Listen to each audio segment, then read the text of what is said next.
भाई मनी सिंह जी का जन्म पिंड अलीपुर जिला मुजफ्फरगढ़ जो अजोके समय पाकिस्तान के विच है भाई माई दास जी के गृह विखे सन 1644 में होया। 13 साल की आप जी की उम्र सी जब आप जी के पिता भाई माई दास जी अपने पुत्र जिन्हों का नाम इन्होंने मनी राम रखा कि प्यार के नाल मनिया भी कहते सन। गुरु हरगोबिंद साहब महाराज जी की शरण में आए।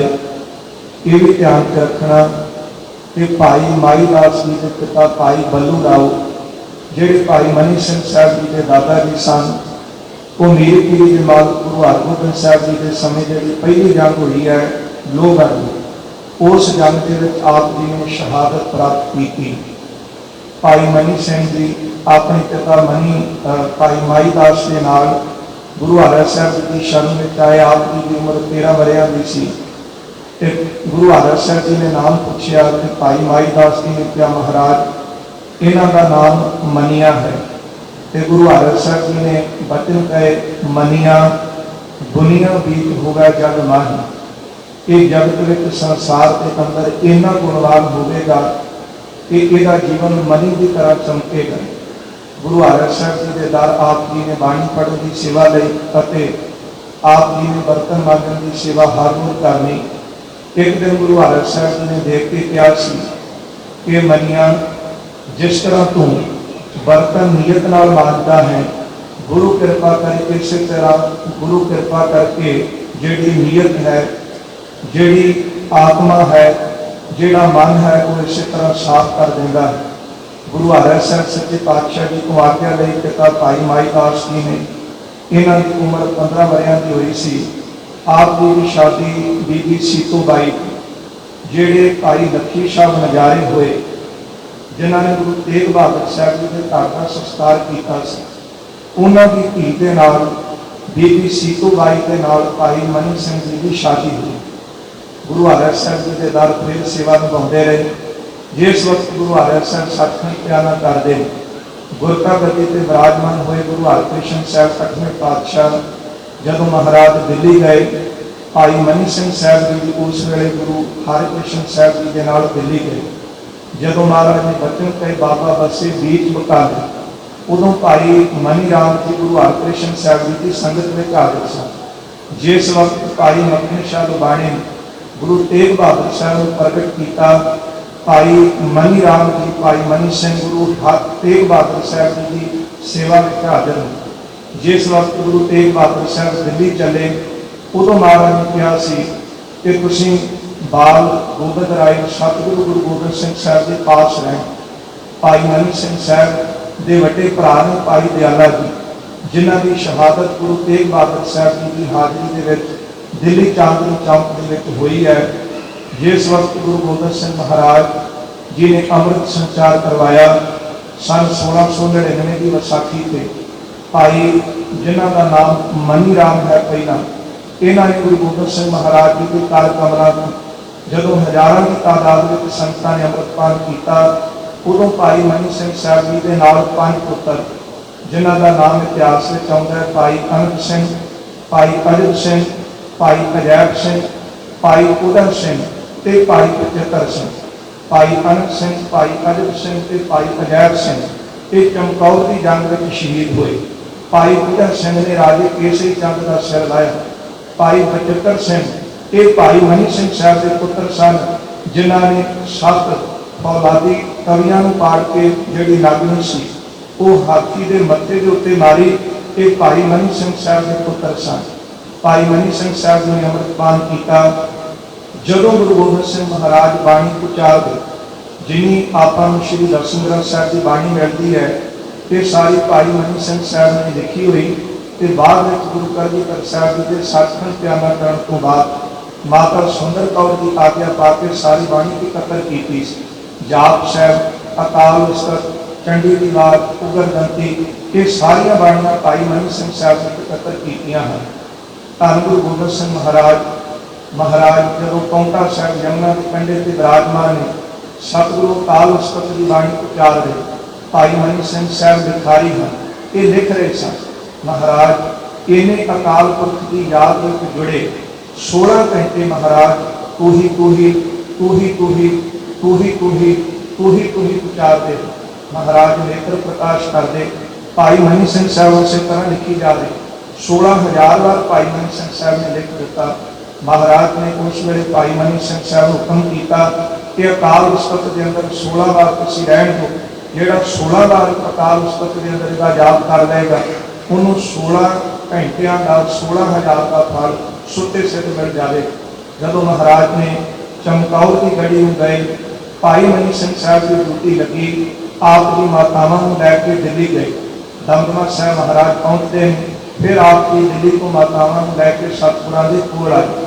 धन गुरु गोबिंद सिंह महाराज के सत्संग त्याना करने तो बाद माता सुंदर कौर की आज्ञा पा के आपकी श्री हरिमंदिर साहब की सेवा संभाली। इस तो पहला भी जिक्र होता है कि जो मीणिया ने प्रबंध के सो मर्यादा जी सी विगाड़न का यत्न किया इतों संगत गई तो आनंदपुर साहब गुरु कलगीधर साहब बेनती की। महाराज ने 5 सिंह निशान दे के नगारा दे के भाई मनी सिंह साहब ने तोड़िया। आ जो श्री हरिमंदिर साहब के उत्ते आप निशान देखते हैं ये भाई मनी सिंह साहब जी ने इतने आके केसरी निशान भुलाया जी श्री हरिमंदिर साहब के अंदर मर्यादा है ग्रंथी सिंह की चौर बरदारा की अरदासियां की इतों तक कि जड़ियाँ आराधियां दी चौंकियां चलदियां ये मर्यादा भाई मनी सिंह साहब जी ने इतने तोड़ी। जब माता सुंदर कौर जी ने आपको इतने भेजा सो इतने उस वक्त बाबा बंदा सिंह बहादुर की शहादत तो बाद एक अमर सिंह खेम करनिया होया जिन्हें इतने आखिरी बदेला लाना शुरू किया। अकाल तख्त साहब जोड़ा कहता सी कि गुरु गोबिंद सिंह साहब ने बाबे बंदा सिंह बहादुर को वक्ता गद्दी दी। ये बाबा बंदा सिंह बहादुर को बाद का जिक्र मिलता। अमर सिंह खेम करनिया जिन्हें अकाल तख्त साहब बदेला लाया बाद में हौली हौली हरमंदिर साहब अंदर आने का यत्न किया। फिर सारे सिंह ने भाई मनी सिंह साहब के मुखी सन ते बंदई खालसा ते तख्त खालसा वो केवल दर्शन किया खालसा कहते तख्त खालसे वाले वाहिगुरू जी की फतेह बुलाते सन। भाई मनी सिंह साहब इन्ने दूर अंदेशी सन इन्होंने बिना जंग होने को इन्होंने दोनों तरह का फैसला कराने वास्ते तो सेवा कहते से आ गुरु रामदास जी के चरणों में बेनती की।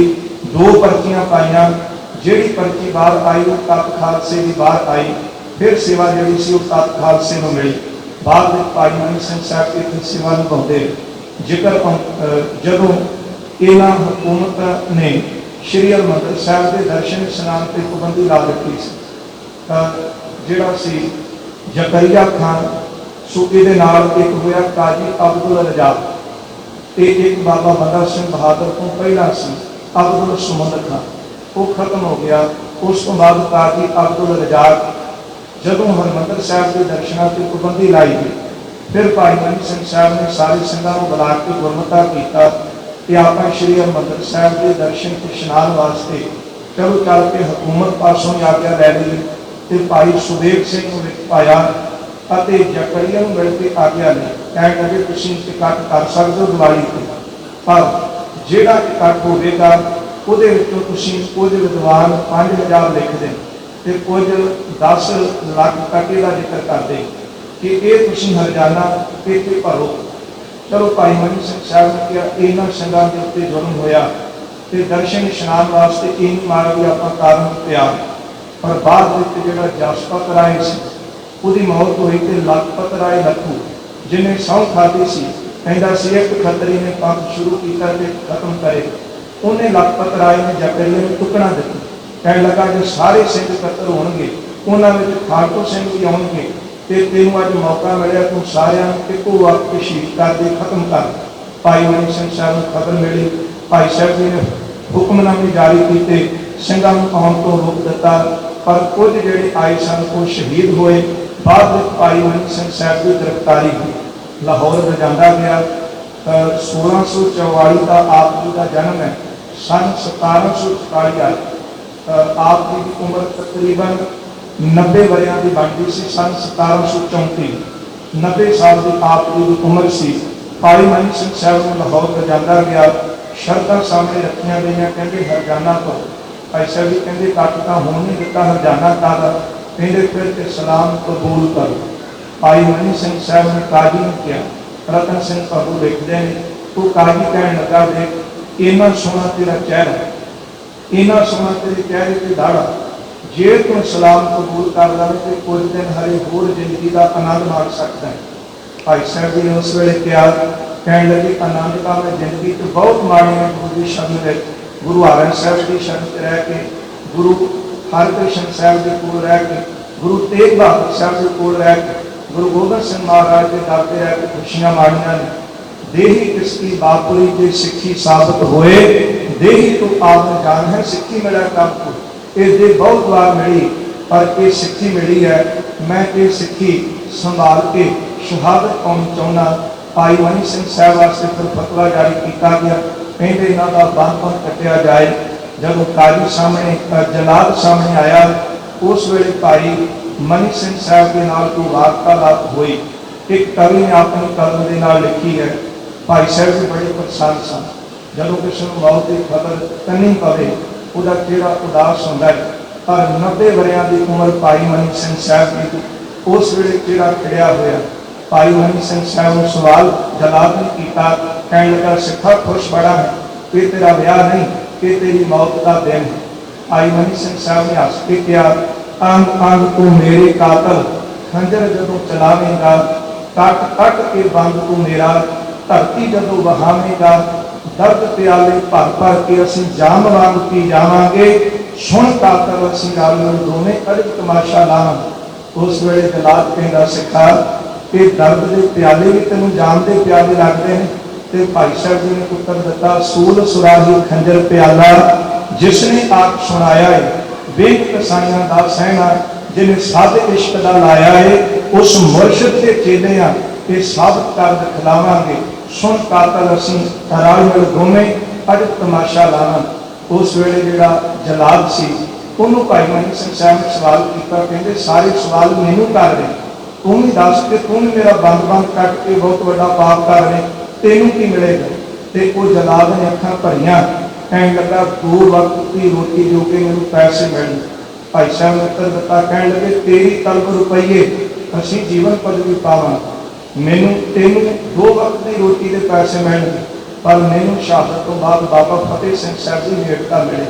तेरी तलब रुपये असीं जीवन पदवी पावांगे, सुन कातल असीं रल मिल दोवें अदब तमाशा लावांगे। ये भी जिक्र आउंदा है, रतन सिंह प्रभु लिखदे, कहंदे जदों जलाद ने भाई साहब के गुट के उत्ते टोका रखिया, भाई साहब ने कहा जलाद नूं, कहण लगे, तू मालक का हुक्म मना, तेरे मालक का हुक्म है बंद बंद कट्टण का, ये मेरे गुट तो बंद नहीं बनता, बंद इत्थे बनता है। भाई मनी सिंह साहब ने कर्म किया, आद गुर के नमः, जुगाद गुर के नमः, सत गुर के नमः, श्री गुरुदेव के नमः। अज वाले दिन भाई मनी सिंह साहब जी की बंद बंद कट के इन्हों शहीद किया गया। सो बाद में जिहड़ा जिहदी जिम्मेवारी लाई सी जकरिया खाने काजी अब्दुल रजाक, उन्होंने फिर मारिया सी भाई मनी सिंह साहब जी के पोतरे जंग दे, फिर वो तो बदला भी लिया।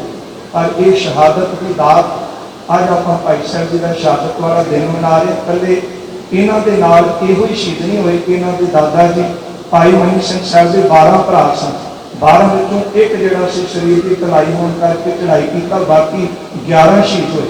इन्हों के 10 पुत्र सन, 7 पुत्र शहीद हुए तो 10 के 10 पोतरे भाई मनी सिंह साहब के शहीद। तकरीबन इन्हों के परिवार के 29 जी बनते।